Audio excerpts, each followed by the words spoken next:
All right. Hi, everybody. So I have this kind of set up for. Can everyone hear me okay? Audio? Okay.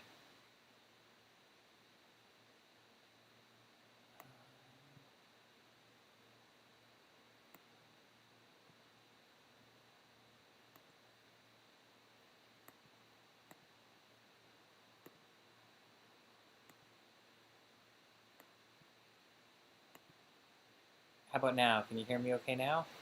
Okay, cool. All right. Anyone who's in the live stream that's not the Google Meet, let me know if you can or can't hear me. Um, I'm kind of doing a thing. What I'm doing right now is I'm having it set up so that folks who want to participate and kind of like ask live questions and just be like a little more engaged can join with the Google Meet.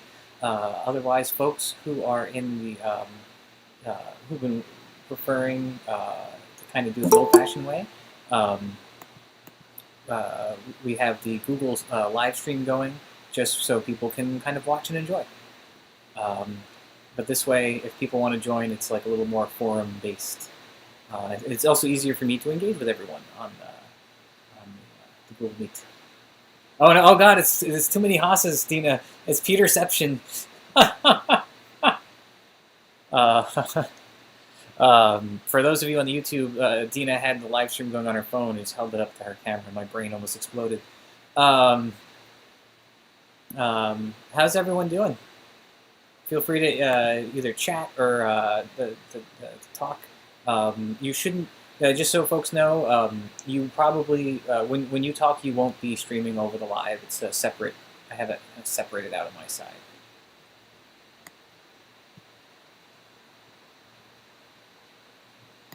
Also, feel free to chat in the chat group. That is also, or the live stream, whichever. Um, yeah, so basically, what we're going to be doing is a couple things. First, this coming Saturday is going to be a sword and buckler class at 11, and then we're going to be doing at 12:30ish. We'll be doing longest messer. I still have to put the longest messer up on the bookwen, but the sword and buckler should be there. If you're doing sword and buckler, Hilda wanted me to like just let everyone know. Please, please, please bring a mask because we're going to be doing some very, very contacty stuff. Mostly with Ratton, but it's always just good to have the mask and like a light glove of some kind. And for longest messer, we're going to be doing kata, so be ready for that. Um, um, let's see. And depending on how many people are there, maybe we'll do like some paired technique kata or udang and or whatever the word is we're looking for. Let's see. I think maybe not this week or the following week, but starting halfway through this month, we're going to be kind of shifting to the either Tuesday, Friday digital session thing. So it will either be Tuesday night or Friday night. This next week gets a little weird because I'm going to be going up to Poughkeepsie to film with Tristan. But I'll be bringing back all sorts of treats for everyone, video-wise. So if I can, my ideal situation is on Saturday, depending on. I don't think my travel time on Friday is going to allow me to be able to do this. So what I'm going to try to do is do a schedule some sessions for folks. If anyone who's here um, and has been helping teach stuff up in Harlem, I'll be reaching out to some people to help me kind of put that on. But also, I'm going to try to record an extra special like Q&A thing. So your big homework assignment between now and next week is what questions do you have for Tristan? That can run from anything from high order Hema stuff to the most, and I highly encourage you find the most annoying tiny question for me to ask, because I will ask any and every question that is submitted to me. Um, so, yeah. So I'll try to do a little Q&A with Tristan. Otherwise, does anyone have anything they want to talk about before we kind of jump into things? Today's session is mostly going to be like a very, very micro lecture about why it's hard to translate the sources. I have gone down. I've started retranslating a source and because I'm not 100% happy with, not in a bad way. I'm just not. I am not completely happy with the kind of translation that's available on the Wicked Hour and other places. So I'm kind of diving into, with some help with some people who are much smarter than myself, um, to translate some of the Power and Fight Messa materials. Again, um, Corey, I've reached out to Corey and some other folks who speak German and medieval, and have some kind. I'm also reaching out to some folks who are in Germany that speak like their big research is medieval German. So I'm actually going to see if I can kind of lasso in some grad students or whatever their equivalent of grad students is to help with some of the minutiae. Um, but anyway, so that's all. So this is all kind of stuff like what's on Peter's brain. So I put together a small PowerPoint about it. Does anyone have any like misc topics or anything that's been Hema questions that have been burning them before we begin?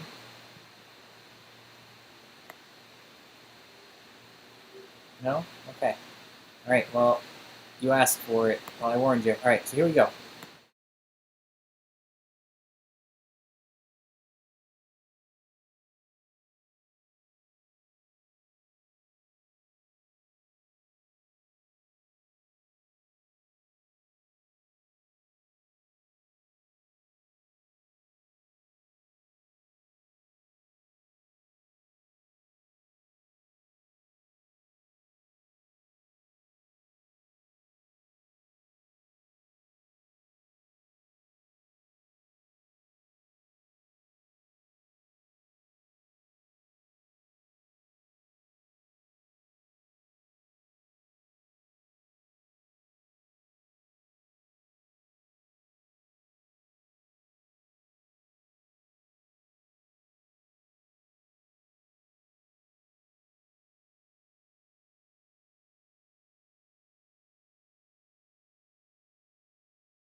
So that's kind of like my approach to a lot of this stuff. Like when I'm coming to translate, look at stuff. Um, um, I know it's not perfect. I'm not a medieval scholar. I'm just some schlub who likes playing with swords and knows just enough German to be dangerous. Um, Mostly to order beers and ask where the toilet is. Um, but yeah, but having done kind of embarking on more translation work myself, or transcription and translation work myself, this is kind of the process, and it's been really interesting to kind of dive in and see what um, kind of see uh, behind behind the behind the curtain, so to speak. And it also makes me more and more. I research it, the more I realize there's this version of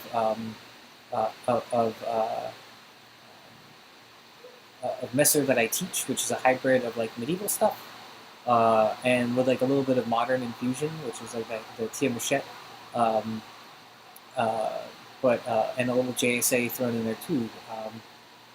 But I'm also very transparent about kind of where I'm borrowing these from and how it all kind of relates, at least for me, and I teach it that way.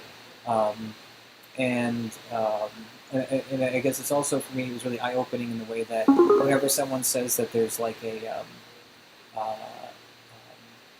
only one way to learn a thing or one way to interpret the text, they're not exactly right, because there's many ways to approach this stuff, depending on your translation and your transcription and your personal gloss of it. Yeah, so.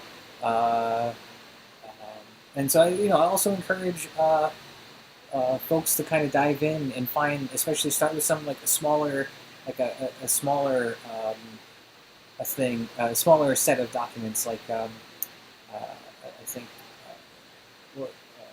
and find interesting ways to kind of break it out and relate the different parts of them together and see how they kind of fit together with what you know, and go in with a beginner's mind and don't always assume. Kind of assume that when they say the winding that they mean X, Y, Z, that it could mean a lot of different things. Yeah, so that's my rambling PowerPoint presentation on that. Does anyone have any questions or comments or war stories about having to dive through this stuff, or anything else they want to talk about?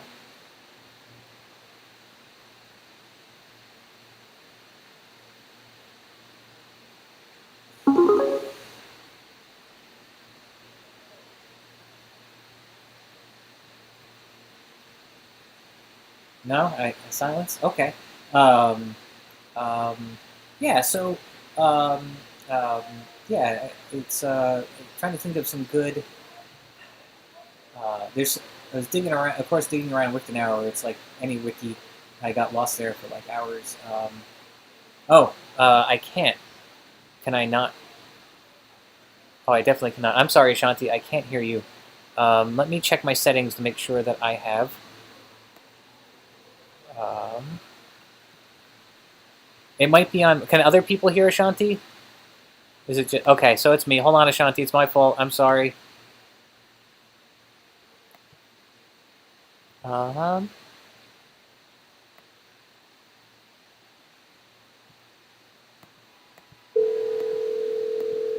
All right. Try again. Yeah, I'm sorry. It's not coming through. I don't know what's going on here.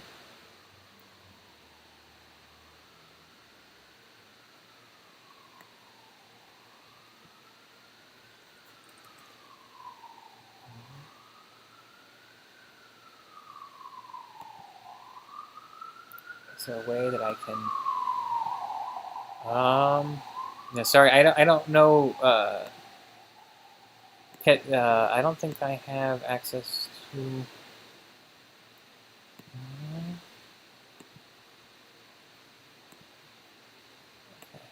Let me see if I can. No, it's not muted. I have closed captions on, but I don't know if that's. Oh. All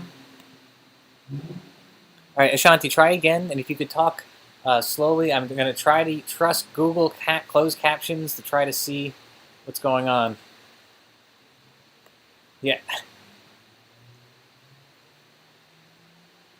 I can see your closed captions, but I can't hear you still, and I don't know why, and I apologize.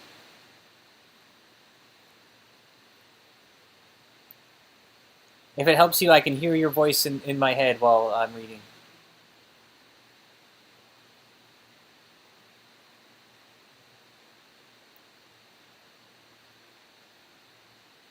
All right, okay, and so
question about that is the from that Fiore.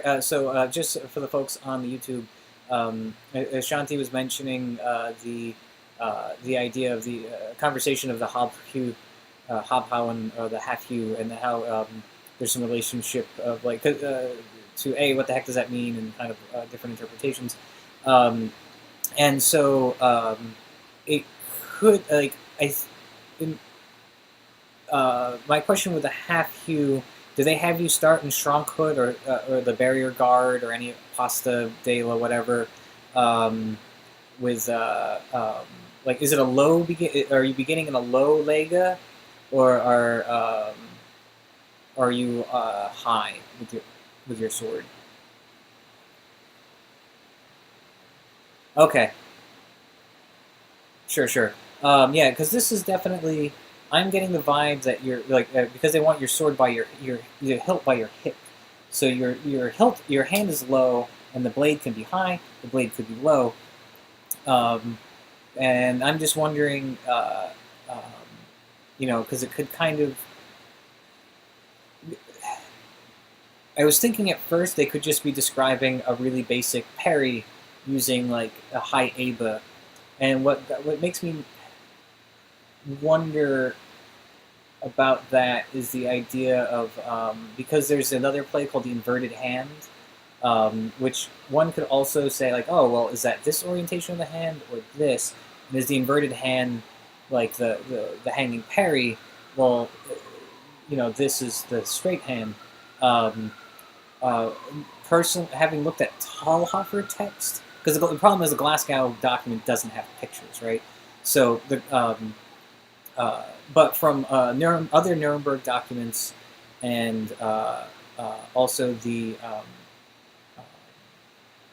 the Talhofer and some of the Kruppner stuff, like inverted hand is kind of described as this action where you have turned out the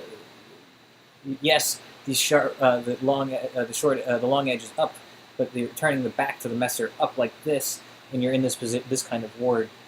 This same thing, this text is prescribed later in the Glasgow, which leads me to believe that it's some type of straight parry, is like some type of horizontal or some type of not this, um, only because of the images associated with that word, the inverted hand. But one could also, I could also make a strong case for the idea here. We're learning how to use that straight parry, because I don't have a messer near me. Otherwise, I demonstrate. Well, actually, wait a second. Oh god. So, the idea being, the inverted hand in Talhofer is demonstrated as a guard that does this, and which would kind of fit with what we're talking about because the edge is up, and you're parrying an incoming overhow.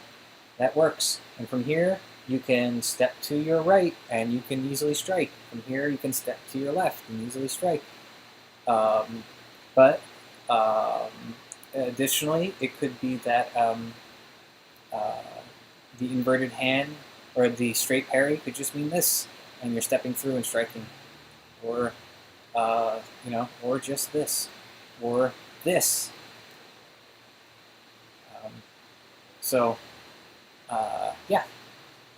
So again, mysteries. Again, I tend to interpret it as the roof guard. That's just me.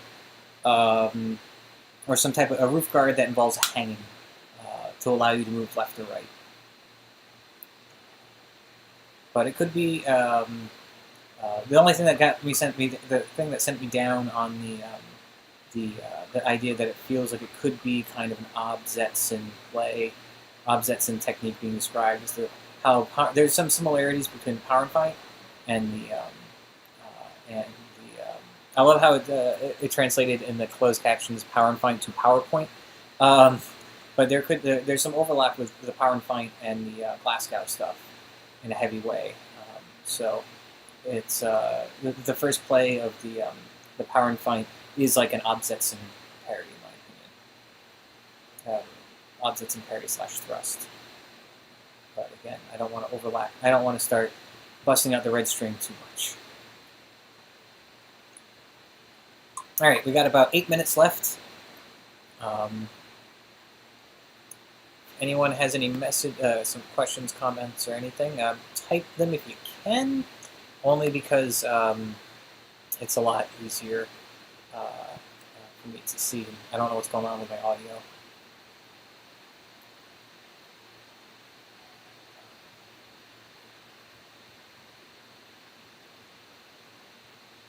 If I guess mostly for the Messer kids, if you're looking for new Messers,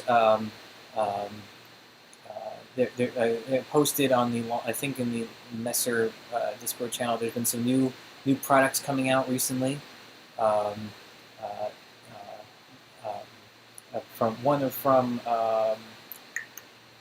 Malayas, I forget. There's a couple good ones out, including one that I'm quite a fan of. That is a matching Messer blunt and Messer sharp set for practice and practice cutting. I know that Josh had been working on a document about his search for a longest Messer. He has quite an extensive spreadsheet. Everyone should check out on longestmesser.com. Maybe we could pop that link into this chat. But it's I'm not sure if these have been added to that spreadsheet or not. And they're pretty new. Sigi, oh, okay, and oh, that's right. Yeah, Sigi just came out. Yeah, so Messer has Messers have been getting some love lately. Joe asks, when you're doing this kind of thing, do you prefer to look at it from the text only, or do you have a sword simulator with you so you can try out feeling what the translation makes more? Yeah, in the real world. Yeah, I prefer to like work out this stuff. I like to read everything, sit down and try to read all of it at once, and then go back and break each part down. And then yeah, I like to have some type of sword simulator, and then hopefully, in best case scenario, someone to help me work some stuff out with, someone who's willing to just kind of be a test dummy and try different things based on like different interpretations of the text, and I think that helps. I also really like doing it with a group, like with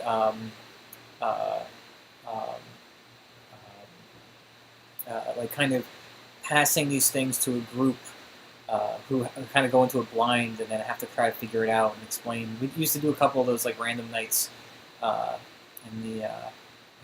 when we had the sword space, but that's also a fun way to approach it.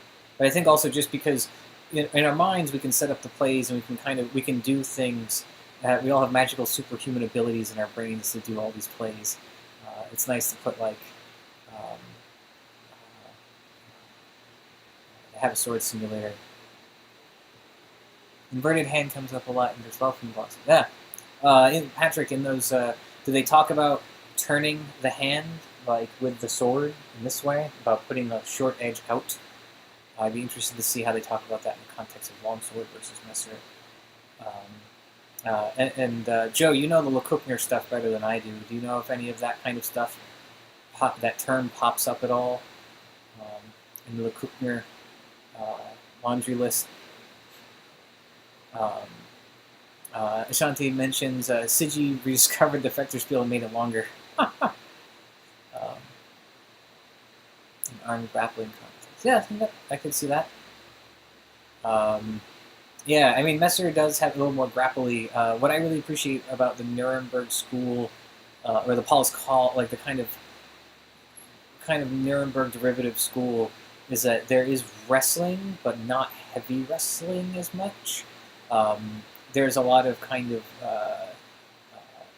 there's 3 wrestlings, which are at the wrist, the elbow, and the shoulder, and then 3 or 4 hip throws, and then a couple hip throws based on that. Especially for smaller people like myself, whenever I've gone to do Messer tournaments, it's always been against some very big people. I see their wrestlings in Messer more as restraints, kind of like in Sword and Buckler, or Rapier, how you use that off weapon or that off hand to restrain rather than wrestle.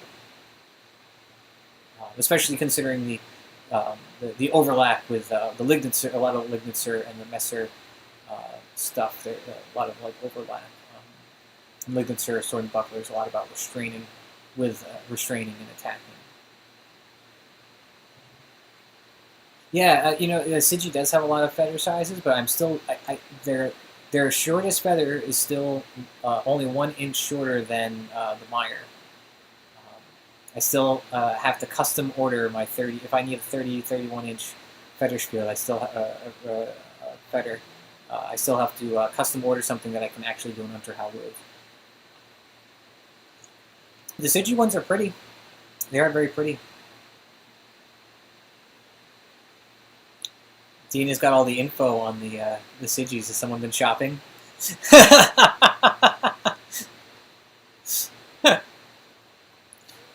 All the shinies have been showing up on the Facebook.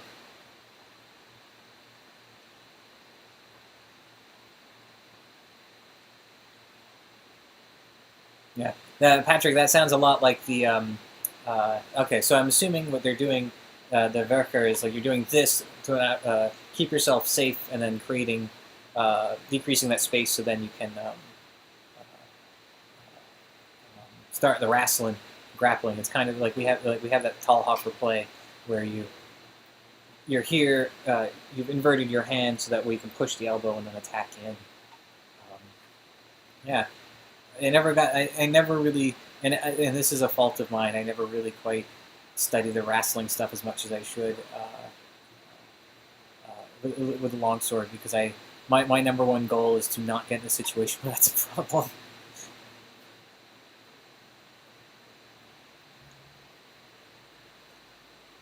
All right, folks, it's just about 8 o'clock, and I have a meeting in about 20 minutes. So I gotta wrap this up. So just again, so what we're gonna do on Friday? There's gonna be a Friday there'll be a very brief online class, and then at Saturday there'll be a Sword and Buckler at 11 a.m. and then long semester at 12:30. And hit me up, and also think of some questions, anything you might want to ask Tristan. I'll do a little recorded Q&A with him. And let's see. And if you have any questions, and I'm hoping to have some more information just about how things are moving forward soon. I know there have been a lot of people inquiring about that. Again, I promise stuff's being worked on, and I'll have more news soon. I believe there's also going to be free fencing in the park on Saturday sometime, before 4:30 or 5 o'clock. Friday start time, yes, 7 p.m. Friday, still 7 p.m. So we'll do 7 p.m. and we'll do some workout stuff, where it's going to be a combination of working out and sword workout. I have a really, really great miniature strength training thing that we can do, so that'll be fun. It's not it might require a couple pieces of equipment. I'll have to double check. Otherwise, it'll be good. Um, I'll try. I think this week I'll be doing some messery stuff in that group in the Friday night class. Um, yeah, I think that's it. I think that's unless there's other questions, last minute questions, comments, or concerns. I think that's all I got. Yeah. All right, everyone. Thank you so much, and I'll be talking with you all real soon. Okay. Uh, have a good night. It was good seeing all your faces. Bye.